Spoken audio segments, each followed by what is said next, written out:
Subscribe the channel for all NCERT lectures. Hello dear students, we are going to start NCERT from volume 1. We'll start every chapter in the form of different parts. Small parts I have created to make it easier for you people. छोटे छोटे segment छोटे छोटे lectures में मैंने chapters को divide किया हुआ है ताकि आप लोग आसानी से इसे तैयार कर पाएँ और बार बार रिवाइज करके इसे 100% तैयार कर लें। साथ साथ आपको MCQs के भी लेक्चर मिलेंगे जिससे आप अपनी ज़्यादा से ज़्यादा प्रैक्टिस कर पाएंगे और सारे चैप्टर NCERT के अच्छे से तैयार कर पाएंगे। जैसा हम लोग जानते हैं बायोलॉजी में NCERT उतनी ही इम्पॉर्टेंट है जितना लोगों के लिए गीता, कुरान और बाइबल इम्पॉर्टेंट होता है।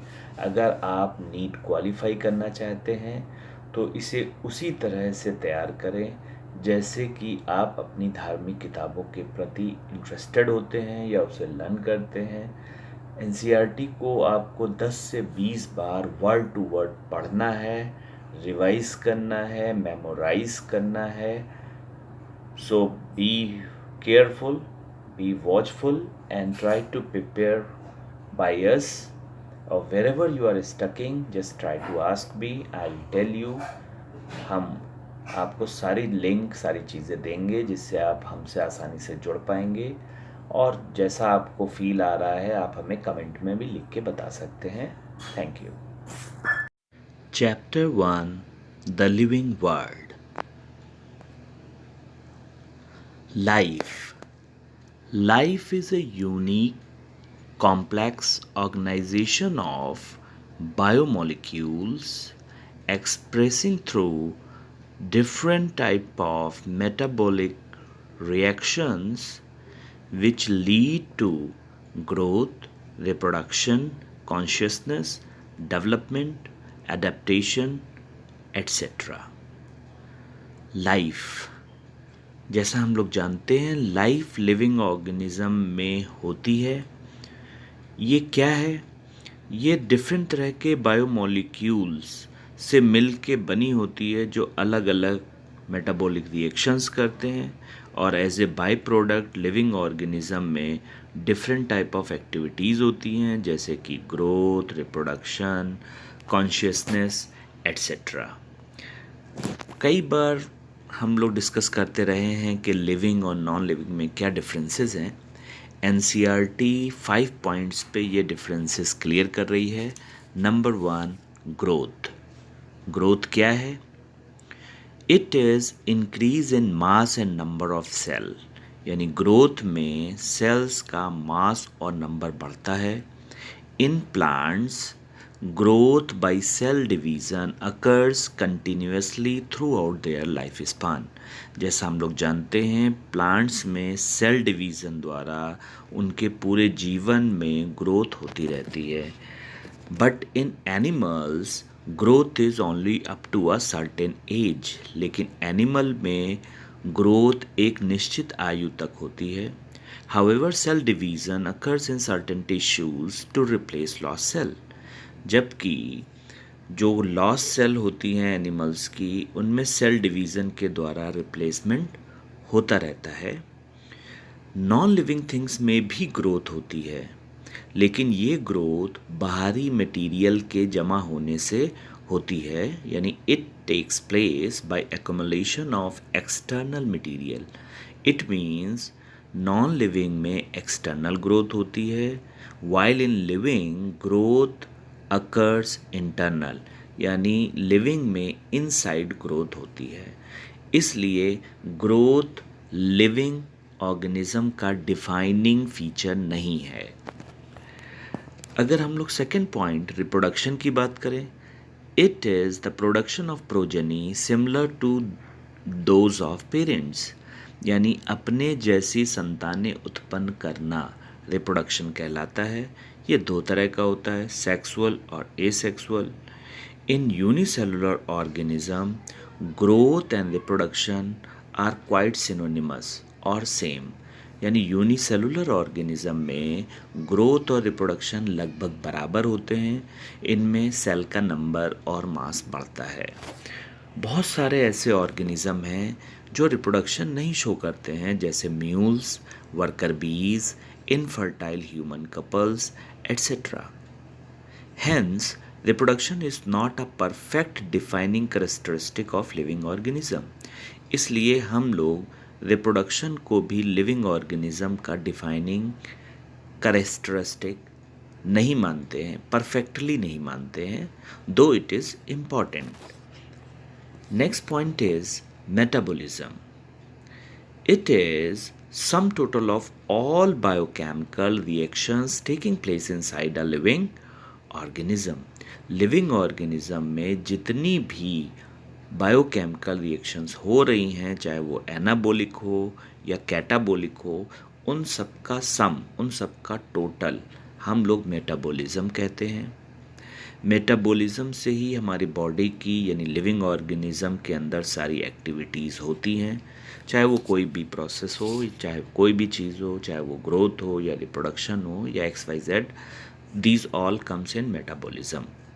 अगर टेस्ट ट्यूब में कोई लिविंग रिएक्शन हो रही है तो वो लिविंग रिएक्शन है, लेकिन वो चीज़ लिविंग नहीं है, यानी isolated metabolic reaction in vitro, in lab is not living things, but it is a living reaction.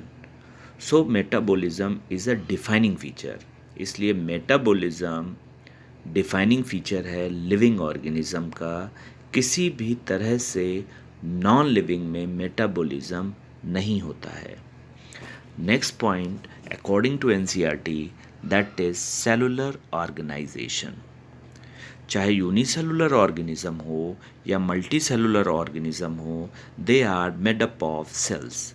ये सभी सेल्स के बने होते हैं और इनकी प्रोसेस स्टार्ट होती है बायोमोलिक्यूल से, यानी बहुत सारे बायोमोलिक्यूल्स मिल के सेल ऑर्गेनल्स बनाते हैं, ढेर सारे सेल ऑर्गेनल्स मिल के सेल्स बनाते हैं, सेल्स मिल के टिश्यूज़, टिश्यूज़ मिल के ऑर्गन्स, ऑर्गन्स मिल के ऑर्गन सिस्टम्स, और फाइनली ऑर्गेनिज्म का फॉर्मेशन होता है।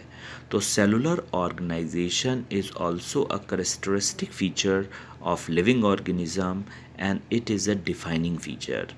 ऐसा नॉन लिविंग में नहीं होता है। Next and final point, that is consciousness. It is the ability of organism to sense their environment and respond to environmental stimuli like light, water, temperature, other organism, chemicals, pollutants, etc.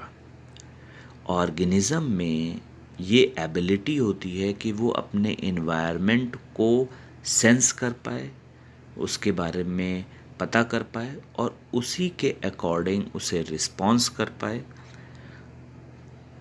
जैसे कि temperature है, light है, water है या दूसरे organism है, उनका कोई भी अगर एक्शन होता है तो ऑर्गेनिज्म उसके अकॉर्डिंग रिएक्शन कर सकता है या करता है। Therefore all organisms are aware of their surroundings, यानी जितने भी ऑर्गेनिज्म हैं वो अपने चारों ओर के वातावरण के लिए अवेयर रहते हैं, जानकार रहते हैं, जागरूक रहते हैं।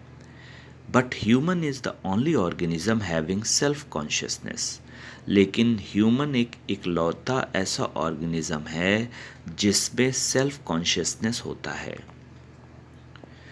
Now we are talking about biodiversity. Biodiversity क्या होता है? Number and types of organism present on earth refer to biodiversity, यानी अर्थ पे जितने भी ऑर्गेनिज्म के टाइप्स और नंबर हैं वो मिल के बायोडाइवर्सिटी बनाते हैं। जितनी भी अभी तक डिस्क्राइब स्पीसीज़ हैं दैट इज़ 1.7 to 1.8 मिलियंस। अभी तक खोजी गई स्पीसीज़ का नंबर 1.7 to 1.8 मिलियन है। Taxonomy. Taxonomy is study of identification, classification, nomenclature and documentation of organism. And systematics means systematic arrangement of organism. Somewhere taxonomy and systematics are quite similar. दोनों लगभग समान हैं. टैक्सोनॉमी में भी हम लोग आइडेंटिफिकेशन, क्लासिफिकेशन, नॉमेनक्लेचर यानी नेमिंग और डॉक्यूमेंटेशन करते हैं. सिस्टमैटिक्स में हम लोग इसी के आधार पर ऑर्गेनिज़म को प्रॉपर अरेंज करते हैं. अरेंजमेंट सिस्टमैटिक्स कहलाता है. लैटिन लैंग्वेज में इसी को हम लोग सिस्टेमा बोलते हैं. सिस्टमैटिक्स को सिस्टेमा बोलते हैं. कैरोलस लिनियस जो एक पॉपुलर साइंटिस्ट थे, उन्होंने एक बुक लिखी जिसका नाम है सिस्टेमा नेचुरी, जिसमें बाइनोमियल नॉमेनक्लेचर भी इन्होंने दिया था. बहुत पॉपुलर है. कैरोलस लिनियस के द्वारा 2-3 बुक्स लिखी गई हैं, जिसमें सबसे पॉपुलर बुक है सिस्टेमा नेचुरी. 2 ऑर्गेनाइजेशन हैं वर्ल्ड की जो ऑर्गेनिज्म के नेमिंग के लिए रिस्पॉन्सिबल हैं. एक है ICBN, international code for botanical nomenclature. ICBN, international code for botanical nomenclature. और दूसरी है ICZN, जूलॉजिकल नेमिंग के लिए ये यूज़ होता है. ICZN, international code of zoological nomenclature. International code of zoological nomenclature. ICBN में हम लोग प्लांट्स की नेमिंग करते हैं. ICZN में हम लोग एनिमल्स की नेमिंग करते हैं.